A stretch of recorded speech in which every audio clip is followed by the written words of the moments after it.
Meus irmãos, nós estamos aqui para finalizar. Pode sentar, gente, tá? Me perdoem não pedir para que vocês sentem. Eu não faço aquelas pegadinhas do pastor, talvez você está esperando. Nós estamos ainda no primeiro capítulo da primeira carta. Deixa eu voltar aqui. Da primeira carta que Pedro escreve. Nós falávamos na semana passada que essas cartas são consideradas cartas gerais, porque elas não são endereçadas a cidades como Filipos, como Éfeso, como Roma. Não. Ela é endereçada a todos que estão espalhados em várias partes do Mediterrâneo, da Ásia Menor, enfim, em vários lugares, a crentes, inclusive perseguidos. E Pedro está escrevendo uma carta para que essas pessoas tenham consolo, para que essas pessoas tenham consciência do que é o verdadeiro evangelho. Lembrando que Pedro andou com Cristo, Pedro foi considerado praticamente o líder da igreja. É através de Pedro que nós temos o que nós conhecemos como igreja.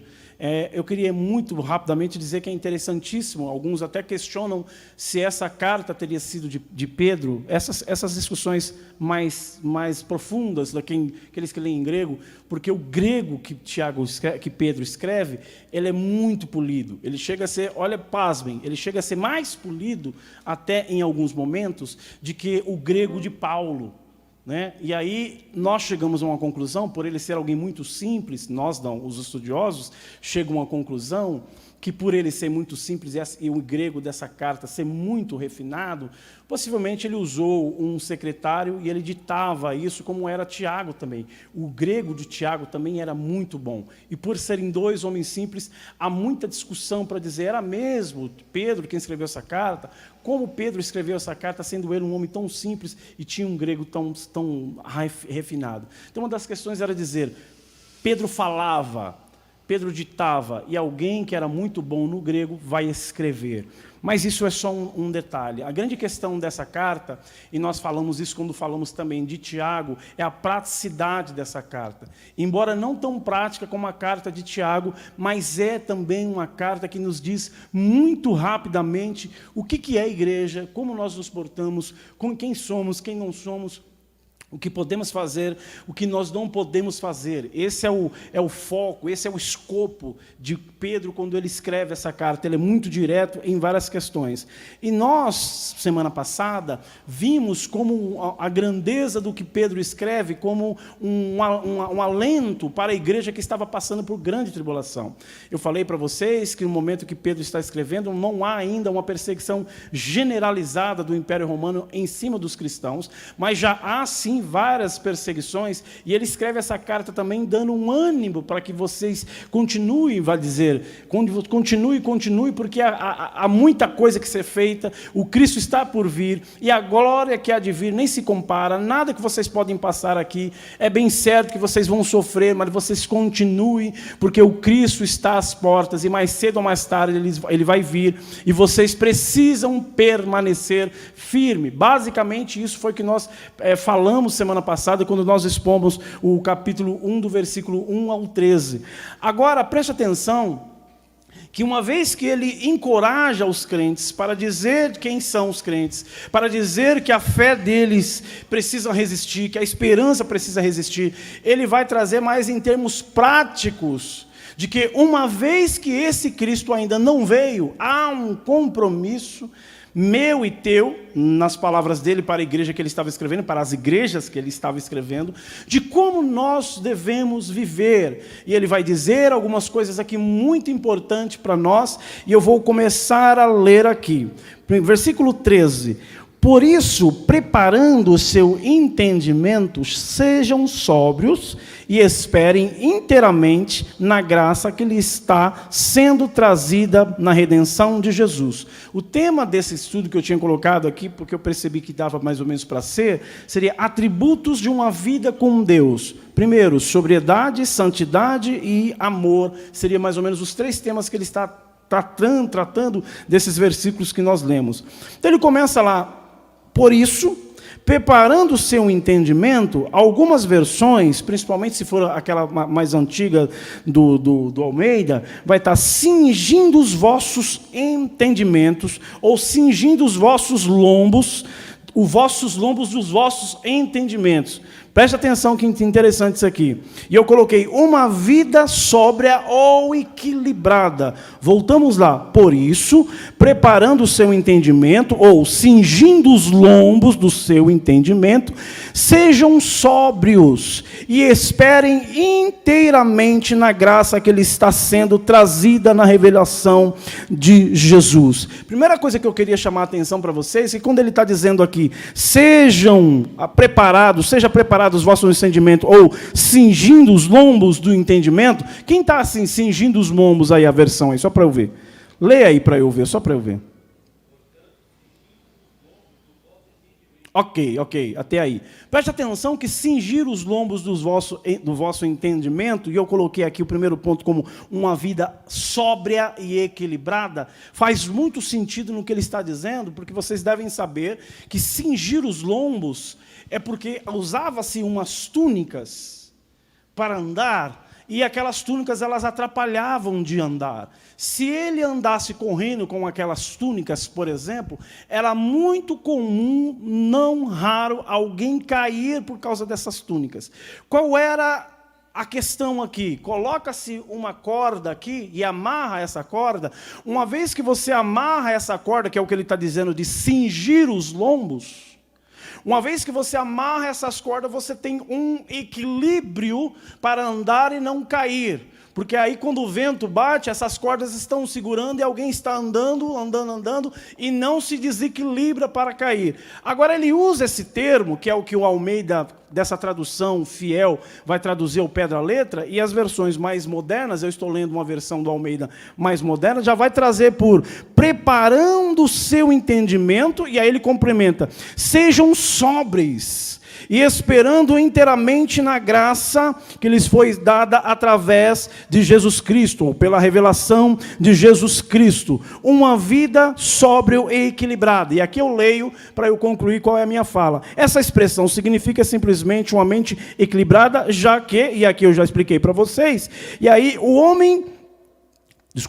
Cingir os lombos é como cingir no sentido de tomar equilíbrio de uma vida, como você vive diante da sociedade, como é que a sua mente é diante da sociedade, como cristão, como é que você é sóbrio diante da sociedade, como é que você é sóbrio diante da igreja.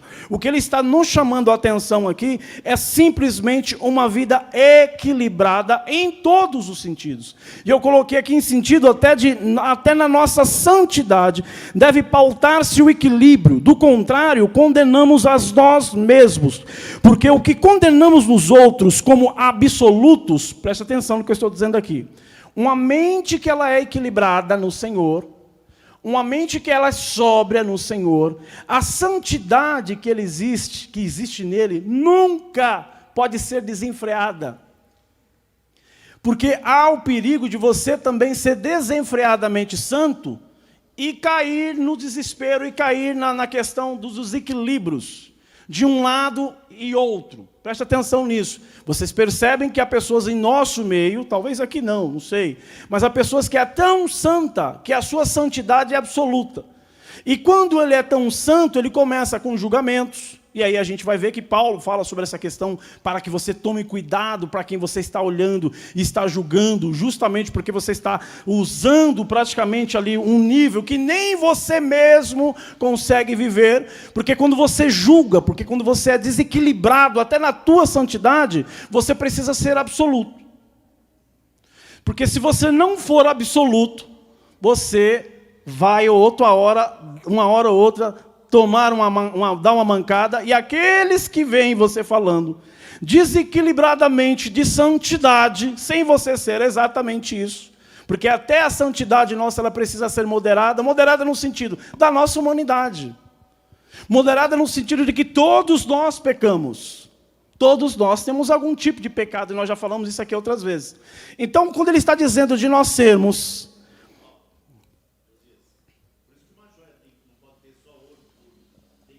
Exato.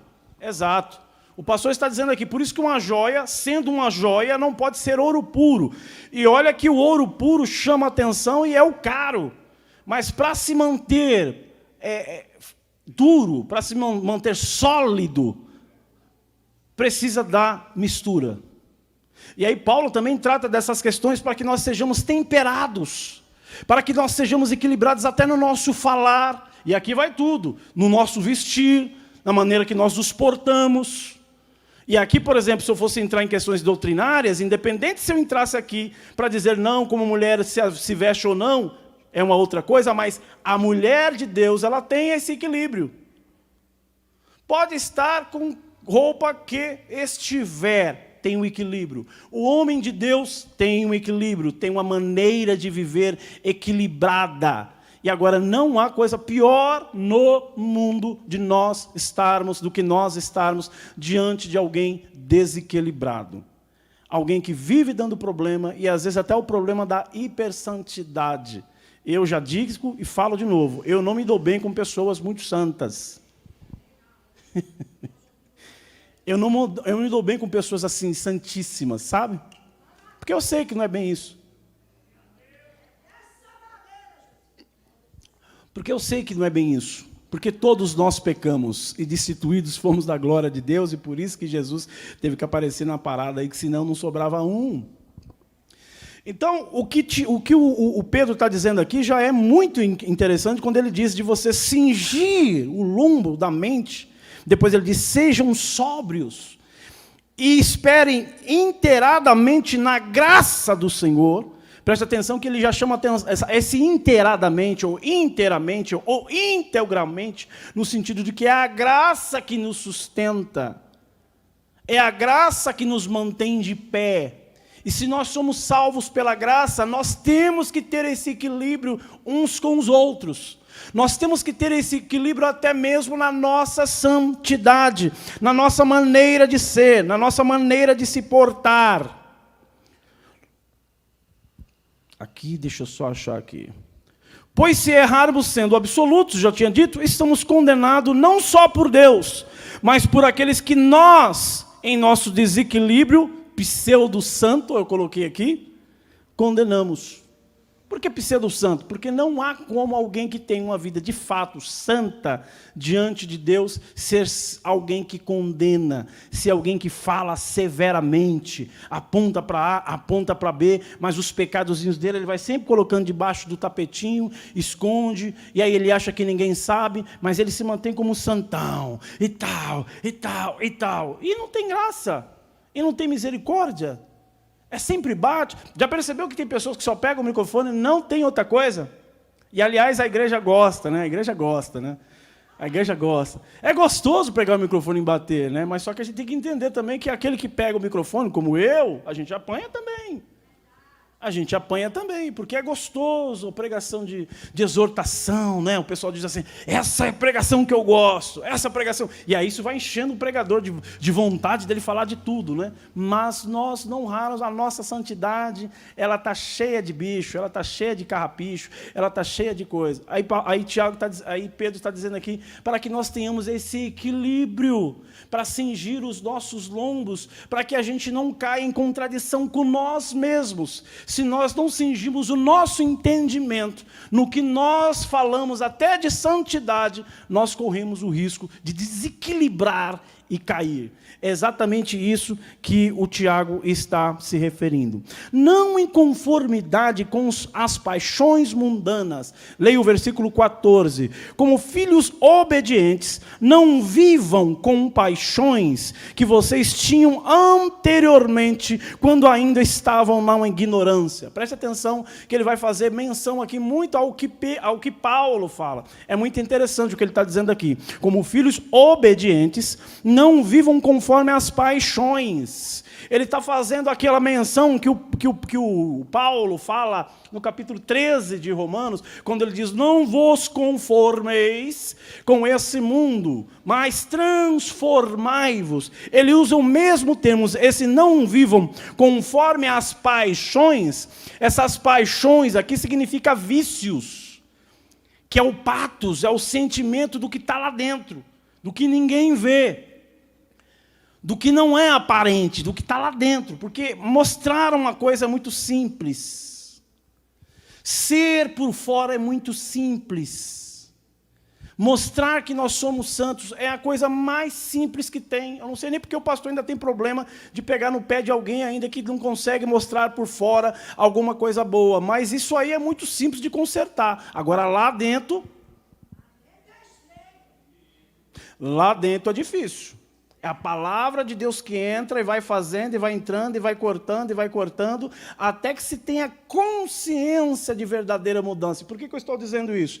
Porque esse termo aqui, não vivam conforme, que é a palavra esquema em grego, é uma palavra de uma mutação, um moldar. A cada momento é uma coisa. Hoje você é uma coisa, amanhã você é outra coisa, e amanhã você é outra coisa. E olha como é que ele refere-se. Não se molde às paixões de antigamente, para que você não seja inconstante, para que você não fique nessa transmutação ou nessa mutação inconstante. E aí eu vou para Paulo, porque Paulo fala assim, não vos conformeis, usando a mesma palavra, com esse mundo, mas transformai-vos. E aqui eu pego um pouquinho de Paulo, quando Paulo fala transformai-vos, que é a palavra metamorfos, que é praticamente a palavra de metamorfose, ele está dizendo, não vos conformeis com esse mundo, com essas paixões, no sentido de vocês mudarem constantemente, hoje vocês é uma coisa, amanhã vocês estão de outro jeito, mas transformai-vos, essa palavra transformai-vos é diferente. O Paulo, quando ele diz isso, para fazer jus a esse texto, ele está dizendo assim, mas assumam uma forma que é de essência, que permanece, que é a mesma, mas que não se vê com os olhos, se vê com a essência. E a essência, ela transmite o que está dentro para fora, mas não se vê só pela aparência, se vê pela atitude de como você vive. Não adianta usar paletó, gravata, saião, cabelão, se a tua atitude não condiz, você está vergonhando o nome de Cristo, e aí a gente perde até a autoridade para se falar que é assim que a gente tem que se viver.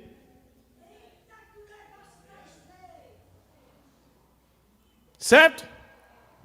Porque a mutação, ela vem de dentro. Aí ele está dizendo aqui, não vivam conforme as paixões que vocês tinham anteriormente, quando ainda estavam na ignorância. Então, há um jeito certo de se viver.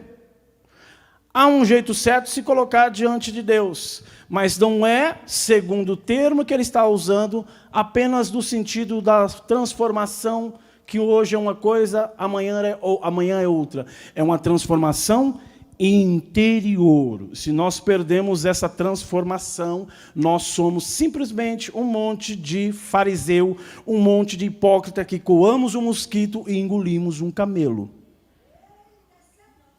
É nova não, está na Bíblia.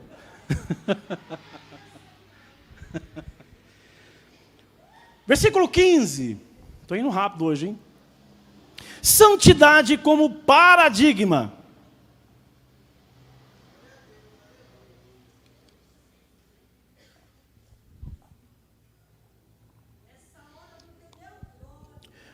Pelo contrário, versículo 15, assim como é santo aquele que os chamou, sejam santos vocês também em tudo que fizerem. Porque está escrito, sejam santos, porque eu também sou santo. É importantíssimo nós falarmos de santidade, porque santidade é um tema que está sendo colocado na prateleira e esquecido. Esses dias mesmo eu estava vendo um pastor, desses pastores novos, assim, bem novo, assim, mais ou menos de uns 35 anos, né, todo playboyzão, dizendo assim, olha, é isso mesmo, ninguém consegue falar nada de você e você vai para o céu do jeito que você tiver, porque você, não é a sua santificação que te leva ao céu, você vai ao céu porque alguém santo no teu lugar morreu e você não fez nada. Está certo? Não está errado, é bíblico. Mas quando você exagera isso, você está dizendo em outras palavras, tudo que eu fizer não vale a pena. Tudo que eu fizer está bem feito. Se eu quiser ficar pecando, se eu quiser ficar adulterando, se eu quiser ficar olhando a mulher dos outros, se eu quiser roubar, se eu quiser fazer esquema com A ou com B, se eu quiser mentir, está tudo bem. Só que quando nós estamos falando de santidade, e o Tiago e o Pedro estão dizendo de santidade aqui no sentido bem Antigo Testamento, ele está lembrando a antiga aliança, em que Deus não se manifestava ao seu povo, não falava com o seu povo, se não tivesse sacrifícios para levar o povo à santidade, porque o pecado do povo corrompia. O povo se corrompia por causa do pecado e era necessário que se fizesse santificações através dos sacrifícios. E esse sacrifício fazia com que Deus tomasse a sua ira sobre aquele animal que deveria ser eu e você. E aí Jesus vem e cumpre isso, e morre no nosso lugar, e santifica as nossas vidas através dele. Não através do que eu sou, a santificação de Jesus Cristo, através do ato da cruz, quando ele morre na cruz do Calvário, e o texto aqui está dizendo também, como um cordeiro mudo, imaculado, como um cordeiro que tinha capacidade de tirar o pecado da humanidade, ele faz isso e nos santifica. Paulo nos chama de santos. Paulo, não raro, chama a igreja e diz, aos santos que estão na igreja tal, aos santos que estão na igreja tal. Só que quando você diz que Jesus te santificou e você não precisa fazer mais nada, você está barateando essa graça. Você está pegando essa graça e fazendo essa graça perder o seu valor. Eu uso esse termo baratear graça de um teólogo chamado Dietrich Bonhoeffer. Já falei dele aqui porque ele vê o povo de Deus se acomodando. Isso, já falei isso para vocês aqui. Na Segunda Guerra Mundial ele tenta matar o Hitler porque ele percebe que a humanidade estava muito tranquila com o que Hitler estava fazendo, a igreja luterana abraçando o Hitler, o Papa abraçando o Hitler, não, é a autoridade de Deus, e tarará, tarará, tarará. E ele vai, a igreja está dormindo. Mas aí os luteranos vão dizer para ele assim, mas a igreja não tem que se envolver com nada disso. Nós temos que ficar no nosso canto. Ele vai dizer, esse tipo de graça que você está dizendo aí, é uma graça sem compromisso com o sangue de Jesus. E quando a gente barateia a graça, é raro, não raro, a gente barateia também o preço da santidade. Porque se Deus Jesus fez tudo, Cleiton, e não sobra nada para a gente, que compromisso que eu tenho de ter uma vida santa de verdade? Que compromisso que eu tenho de me santificar diante de Deus? Só que, pelo contrário, está dizendo lá, assim como Ele é santo, Ele chamou, e Ele os chamou, sejam santos vocês também, porque está escrito, sejam santos, porque eu sou santo. Então a santificação ela tem que fazer parte da nossa vida, e santificação é um processo longo. O pastor estava falando aqui, e é bem verdade o que ele estava dizendo aqui comigo. Se Cristo não entrar na jogada, o Espírito Santo, ninguém consegue. Mas há um trabalhar também da nossa vida. Porque as nossas desculpas para pecar, não rara essa. Eu não consigo, eu não posso, eu sou assim mesmo, então lá vai brasa. E aí a gente fica muito à vontade. Só que uma hora, como dizem, a casa cai. Uma hora Deus pode cobrar de mim, de você, de todos nós que estamos aqui. E eu tenho medo, e eu sempre digo isso, do jeito que nós vivemos, às vezes muito à vontade, de nós acharmos que está tudo bem, porque às vezes nós pecamos. Olha, presta atenção no que eu vou dizer aqui, isso é muito sério. E Deus continua usando a gente, eu já falei isso aqui outras vezes. E isso é um perigo, e já está lá. Senhor, no teu nome profetizamos, expulsamos demônios, falamos tantas coisas. Apartai-vos de mim, malditos, porque eu não vos conheço. Então, o compromisso que o Pedro está dizendo aqui e chamando a atenção é para que nós vivamos uma vida de santidade, de diferença, de ser separado. E a palavra ser santo significa exatamente isso. Aquilo que é separado para uma sacralidade, para um rito. Quando ele chama a gente de santo, que é a palavra hagios, é justamente isso, um objeto que não se mistura com outros, que tem uma diferença dos outros, é diferente. O hajos, o que é santificado, ele tem que ter uma diferença. E agora pergunto a você, e você pode perguntar a mim, qual é a minha diferença sendo santo? Nas minhas atitudes, no meu jeito de ser, no meu jeito de pensar, no meu jeito de agir com meus irmãos, no meu jeito de agir numa sociedade que espera de mim, não muita coisa. Que espera de mim não uma grande mensagem, que espera de mim só um jeito certo de viver, missionária. Eles querem que nós falemos não muito mais com o que já se fala. Pregador é o que mais tem. Nós somos viciados em pregadores, inclusive. Nós somos viciados em boas mensagens. Mas nós estamos chegando a um ponto de nós temos que pregar não mais com palavras, mas, se possível, usamos. No entanto, muito mais com as nossas vidas. E ser santos diante de Deus não é uma coisa tão fácil. Não é uma coisa tão fácil. Vocês estão me entendendo? Vocês estão aí? Essa eu peguei do Neemias.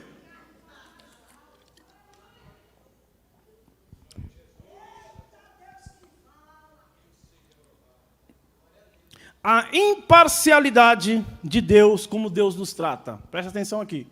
A imparcialidade de como Deus nos trata. Versículo 17. E se vocês invocam como Pai aquele que, sem parcialidade, julga, presta atenção, que ele pediu, chamou a nossa atenção para a nossa santidade, para como nós vivemos, para quem nós somos. E agora ele conclui. Aquele que nos trata com imparcialidade e nos julga, segundo as nossas obras, as obras de cada um. Vivam em temor durante o tempo todo da peregrinação de vocês. Perceba que ainda continua um sentido de viver com temor, e eu sempre falo que nós somos, às vezes, cristãos ateus. Cristãos ateus. Nós temos muito mais do que os homens vão dizer de nós do que Deus vê em nós. Nós somos, vou dizer de novo, nós temos muito mais medo do que os homens vão dizer de nós, do que como nos vemos, da nossa reputação, do que aparenta de nós, do que o que realmente nós somos. E aí nós escondemos Deus, mas temos medo do que podem falar de nós. Veja aqui, vem comigo. Vivam em temor durante o tempo todo. Não é aquele temor de Davi. Davi é um péssimo exemplo para isso. Davi calou diante do seu pecado, era um rei, cantava, compunha, foi considerado homem segundo o coração de Deus, mas só chorou. Só falou de arrependimento. Não tire o espírito que está em mim, tão bonito aquele salmo, quando falou assim, olha, esse cara é você. Sabe o que é isso? Reputação. O temor, Davi já tinha perdido. Porque ele conviveu com o seu pecado muito bem, tranquilo, obrigado, de boa, e tal, e tal, e tal, rei, e tal, e tal, tal, tal. Chega o profeta e fala, olha, vou te contar um caso, é assim. E nós não raro somos assim, tá, gente? Vocês também são assim, tá? Nós somos assim. Às vezes falam de um caso para nós, muito menor do que pecado que nós já cometemos. Mas nós somos, merece morrer. É? Aí se vê um profeta e fala assim, vem aqui, vamos conversar, Josias. E aquele pecado que você deixou lá em 1900 e alguma coisa e tal, tarará, tarará.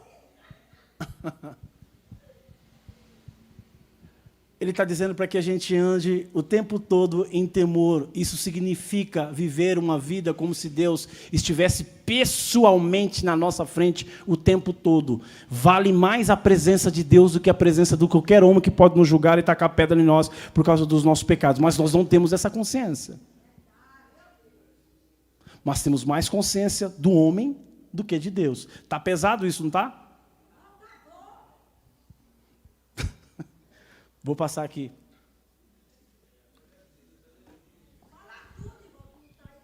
E aí, diz que não nos trata com parcialidade. Vou ler o que eu tinha escrito aqui.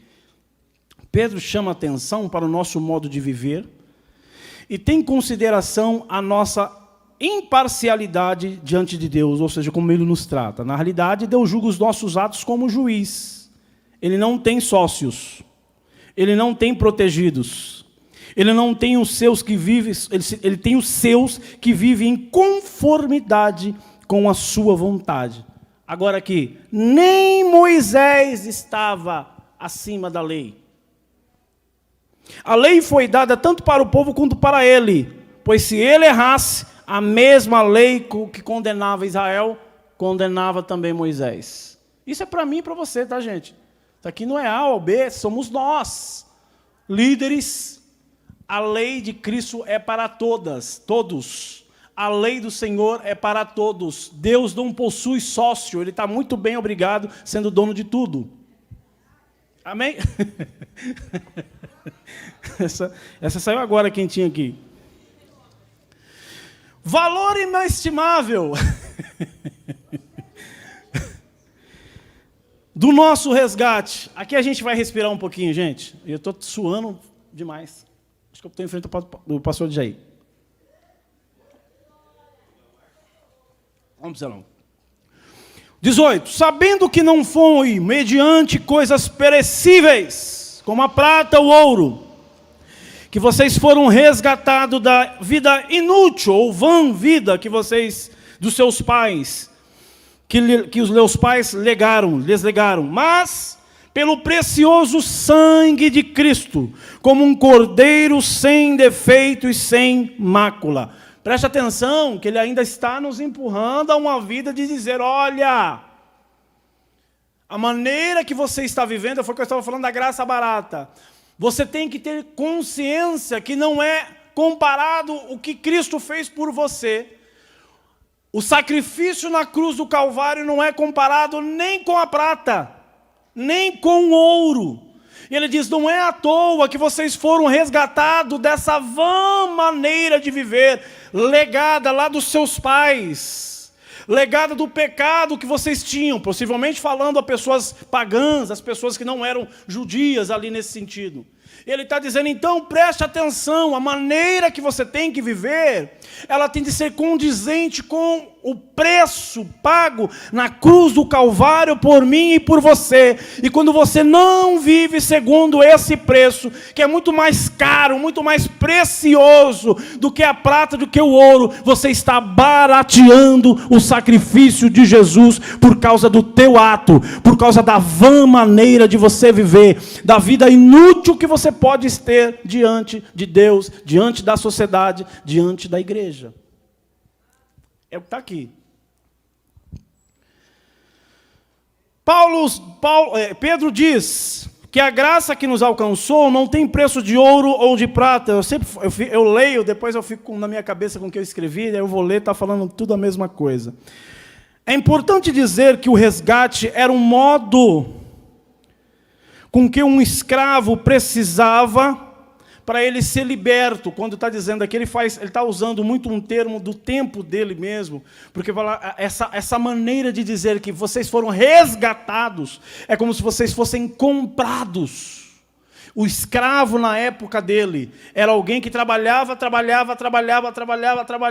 para pagar a sua dívida ao seu senhor e agora ele ser livre. E outra opção que ele tinha era alguém comprar o seu resgate, pagar e dizer, olha, esse aqui não é mais escravo, ele não vai viver mais como escravo, ele não vai viver mais sob jugo nenhum, eu estou comprando ele pelo um alto preço e agora ele é livre. Aí ele está dizendo, agora vocês são livres, agora vocês não são mais escravos, então pare de viver sob a escravidão do pecado, porque vocês foram comprados por um alto e poderoso e precioso sangue, o sangue de Jesus Cristo de Nazaré. É o que ele está praticamente dizendo aqui. Já estamos indo quase para o final.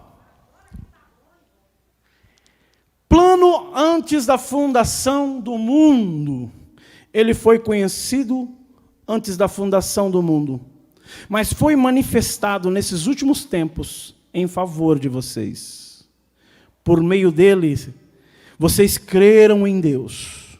o qual ressuscitou dentre os mortos e lhe deu glória, para que a fé e a esperança de vocês estejam em Deus.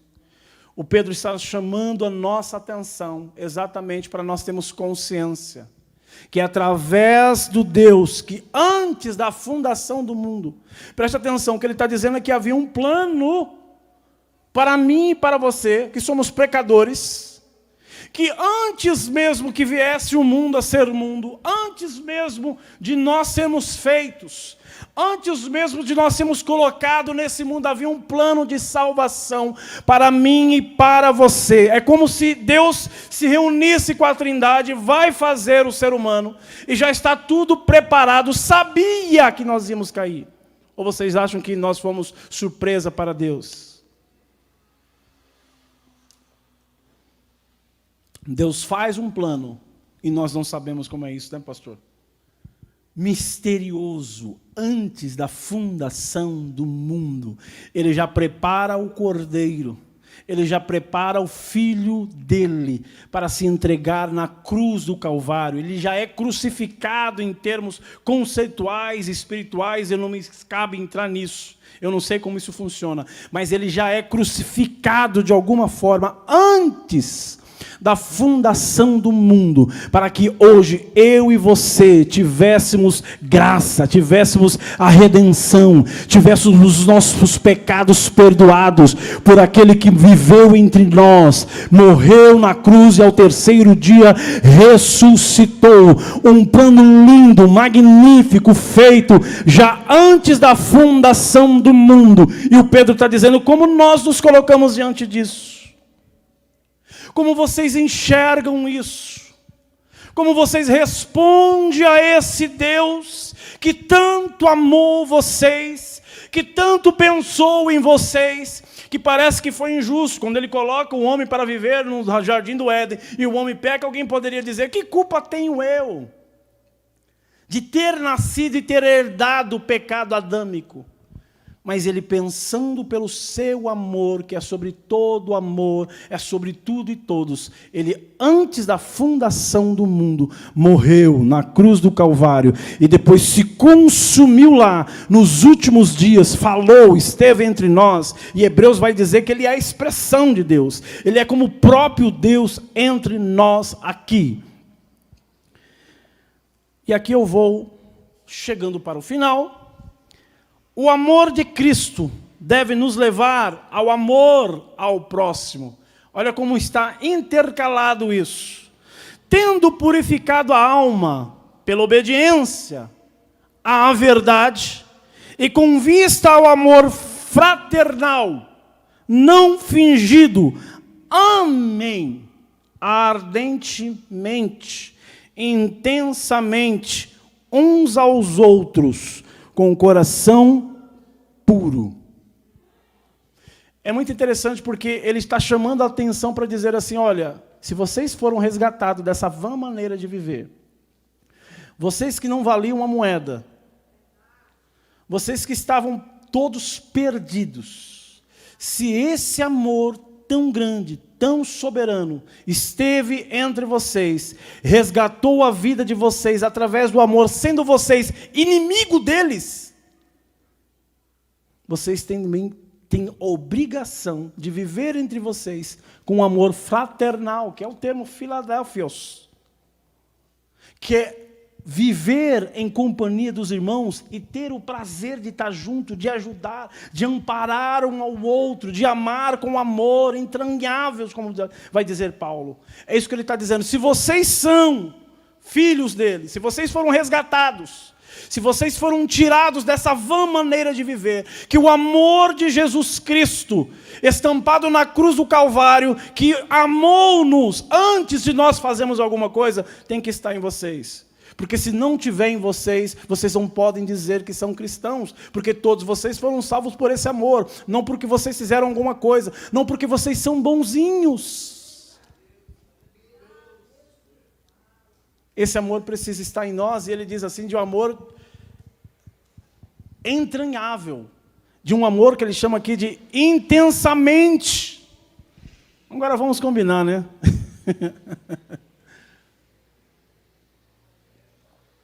Nós temos dificuldades, às vezes, de falar com o irmão. Nós temos dificuldades de dar uma boa noite, às vezes. Temos dificuldades de amar o nosso pastor. Eu falei porque... Temos dificuldade de amar o Josias. A Socorro. A missionária Marli. E aí o Pedro está dizendo assim, olha, preste atenção, o amor que vocês foram resgatados, a maneira que vocês viviam, é como Deus que escolheu Jacó sem ter que dar respostas a ninguém. Escolhe um irmão a outro, que era enganador, e Malaquias fala sobre isso. Eu amei Jacó. Por quê? Porque eu assim o quis. E esse amor de Israel... E ele escolhe uma nação dentre várias outras que poderia ser escolhida. E dá o seu amor, e prova o seu amor, e torna-se cativo em nós. Deus se escraviza, entre aspas, se é que ele pode fazer isso, em nós. No sentido do plano salvífico. No sentido da aliança, do pacto que ele faz comigo e com você, lá no Jardim do Éden. Ele é livre. Ele poderia muito bem dizer, olha, eu não tenho nada a ver.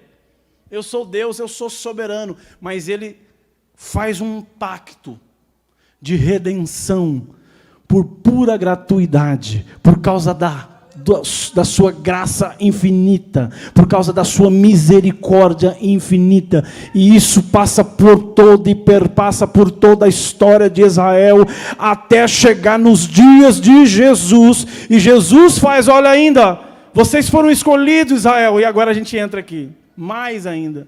Vocês são os filhos da promessa, mas os últimos, aqueles que estavam de fora, foram alcançados, foram resgatados por um amor incalculável, por um amor imenso, como é que se diz? Um amor imensurável. E aí agora a nossa resposta é, como nós amamos os nossos irmãos? Como nós traduzimos esse amor que nós recebemos aos nossos irmãos? Por isso que Jesus vai estar com os seus discípulos e dizer assim, olha, eu vou ter um mandamento para vocês. Um novo mandamento eu vos dou. E não era novo. Deuteronômio já dizia lá que você deveria amar o seu próximo. Mas ele vai dizer assim, olha, vocês precisam amar uns aos outros como eu vos amei. Como eu vos amei significa sem receber nada em troca. O Pedrão já estava na área lá dizendo, opa, eu não. Já começou por ali. Falou, e Pedro? Sem receber nada em troca. Esse é o novo mandamento. E aí ele diz mais. E vocês só serão reconhecidos como os meus talmidins. E essa palavra discípulo ali é o sentido de dizer, vocês vão só mostrar que vocês fazem parte da minha escola, se vocês amarem uns aos outros. Se vocês tiverem o mesmo sentimento que eu tive. Se não, vocês estão amando como o amor do mundo. O amor do mundo é, eu amo quem me ama. Eu gosto de quem gosta de mim. Eu dou para quem dá para mim. Aí Jesus vai dizer, não, vocês não estão entendendo nada. Isso aqui machuca a gente. Para que permaneça a palavra de Deus em nós. Versículo 23 e 24. Porque vocês foram... tirei aqui a página. Porque vocês foram regenerados, não de semente corruptível, mas de semente incorruptível, mediante a palavra de Deus, a qual vive e é permanente. Presta atenção nisso aqui de novo. Porque vocês foram regenerados. Regenerados é ser gerado outra vez. Era ter uma forma e agora tomou-se outra forma. Regenerado significa aquele que nasce de novo, e nós falamos isso semana passada. não de semente corruptível, não de entendimento humano, não de questões físicas. Vocês foram regenerados de semente incorruptível. E aí ele vai dizer, mediante a palavra de Deus, que vive e é permanente. Sempre, sempre, sempre se manterá. E aí eu peguei só para fazer jus da palavra de Deus que é permanente, deve viver em nós. João dizendo no capítulo 15, versículo 6, se alguém permanecer em mim, será como um ramo. Se alguém não permanece em mim, será como um ramo que é jogado fora e seca. Então, esses ramos são juntados, lançados ao fogo e queimados. Se permanecerdes em mim, e as minhas palavras permanecerdes em vós, tudo o que desejares será concedido. O Pai será glorificado para que vocês deem frutos, e frutos com abundância. E assim, verdadeiramente, vocês serão meus discípulos. Quando a palavra de Deus permanece em nós, não basta ouvir, essa palavra precisa ser geminada, gerar frutos, e não frutos que permanecem hoje, amanhã, 1 mês, 2 meses, 1 ano, 10 anos, frutos da palavra de Deus, que permanece para sempre, hoje e agora, começa aqui e termina no nosso estado de glorificação, lá em cima, com o Senhor Jesus Cristo. Aplauda Ele.